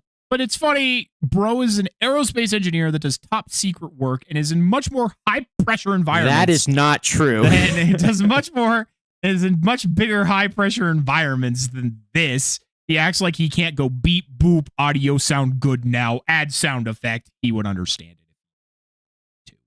I just offer to do it because I think it's fun. Sometimes. The day that I can pay somebody to do it, I will be very happy. If that ever comes, but it's okay. I did have somebody in an interview ask me, well, do you envision the podcast eventually taking over as your full-time work? I looked at them and was like, no, I do not. But if it did happen, that would be the dream. But no, I do not. So that's why you got to tell everybody. Your dog, your grandma, your fish, your homeless man on the corner, does not matter. I need to come up with like more obscure things for people to tell the podcast. But anyway. You just need to pick more animals. You could just be like, tell that raccoon you see at Red Rocks. Exactly. But that leads us into what's next? Huh? Okay. Now that that's through with, here is how the remainder of I was trying to write and read at the same time. Not a good combination. Here is how the remainder of the season will go in my head. This is not definitive, however, and subject to change. We are definitely flying by the seat of our pants more often than not. We will likely take next week off and let more news trickle in as we lead up to the draft on June 26th. Once that occurs, we will come to you on Thursday, July 2nd. Obviously, we'll record on the 1st, but then release on the 2nd. Cover the draft for the Sharks and the Avs and any other major events. July 2nd also coincides perfectly with the start of free agency on July 1st and is when a lot of extensions and signings occur. That will likely be the last official, I have air quotes going right now, official episode of the season, which will mark 38 episodes this season. We had 39 last year due to the cup being awarded so late. Dom and I, as much as we love this, do need some downtime ourselves. I'm currently still in search for full-time work, and Dom is on a continued journey of enlightenment amongst the EDM community. In short, we just want to make sure we don't suffer any burnout and therefore cause a real dip in quality. Plus, the summer can truly have some dog days and slow news week. While we certainly would have no trouble rambling, we don't want to talk just. However, if you're anything like me, just because the Avalanche are in the offseason doesn't mean you don't want to keep hearing about the Avalanche, the Sharks, or just hockey in general. Therefore, an excellent recommendation I was given is that Dom and I will have 1 or 2 massive recording sessions where we record a multitude of micro segments that can be turned into 15 to 30-minute episodes that we can schedule to release to you listeners over the course of the off season, and of course, coming to you if there is any major news apart from those segments. But that way, you all get to keep engaging and talking hockey with it, while Dom and I can go MIA for a while. Thankfully, the season will start in September this year, but there is still quite a few months between now and September when preseason begins. Therefore, if there is anything you want to hear about, let us know, and we will include it in our summer rotation. But let us know sooner rather than later, because we are already planning for that big recording session. Yeah, it'll be exciting to take the time off, I think, but we don't want you to have to take time off just because we need to recharge our brains and tackle some of those ideas, those approach planning for how we want to implement some improvements for next year. So I love the idea of doing some smaller segments, and if we record those all at once, that'll be happening likely sometime in the July period on the earlier side. So please do email us your ideas for segments that you want to know about so we can bring you the most relevant content over the summer. Exactly. And Dom and I have a D&D game that we've been looking to get started. That stands for Dungeons and Dragons, for those of you who are uninitiated. Yes, aside from being giant hockey nerds, we are normal nerds too. And Dom has never played, and I am quite the experienced player myself. So we're getting Dom into a new nerdy hobby. So we also have other people breathing down our necks wanting this game to start. So unfortunately, I got to take some time off because we got to go play our game. So yeah. Anyway, fun fact this week is on me, and I actually planned ahead and have a fun fact or facts for you. Since this has kind of been our theme as of recently, I am going to give you a rapid fire of different Carolina fun facts in honor of their cup win, as well as Dom might also have his own little fun fact for this week because he has kept forgetting it, or he can tell you next week, or not next week, last episode when it is his fun fact, because he will be fun fact next week. So just, throwing that out there for Dom's purposes, but Dom wants to share it this week. He can do it too. Let's go. Taylor Hall was selected first overall in 2010 and played for 7 different teams throughout his career. That included a Hart Trophy win. He is the first overall pick that has gone the longest before winning a Stanley Cup.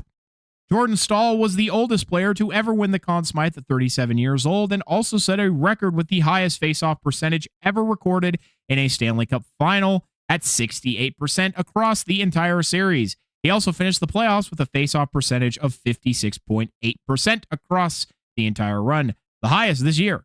Brandon Wussy also posted the 9th Stanley Cup clinching shutout in the past 50 years and is the first since Andrei Vasilevsky did so in both 2020 and 2021 and joined Bernie Parent as the second undrafted goaltender to clinch the cup with a shutout among goaltenders to debut after the first NHL draft in 1963. Carolina lost only 1 game on the way to the final and only 3 in the entire postseason, the fewest since the 1988 Oilers, to become the first team since the 2008 Red Wings to win the Stanley Cup after occupying a playoff spot for the entire 82-game season. Jacob Slavin is only the second American to win an Olympic gold and Stanley Cup in the same year, the other being Ken Morrow during the Islanders dynasty of the 80s. Then there is the amount of goals the Hurricanes allowed throughout their first 3 rounds, 5 in round 1 and 2, and only 5 in games 2 through 5 against Montreal. There are many more insane facts about the Hurricanes' dominance, and there will be an article from the NHL linked in the description. So many fun facts, and you mentioned it too about Rod Brind'Amour. He is the first player/coach for the same franchise to win the Stanley Cup as both a player and a coach since 1956. Exactly 70 years since that has happened, that the same person has won for the same franchise as both a player and a coach. The last being Toe Blake for the Montreal Canadiens back in 1956. One of my favorite hockey names there, Toe Blake.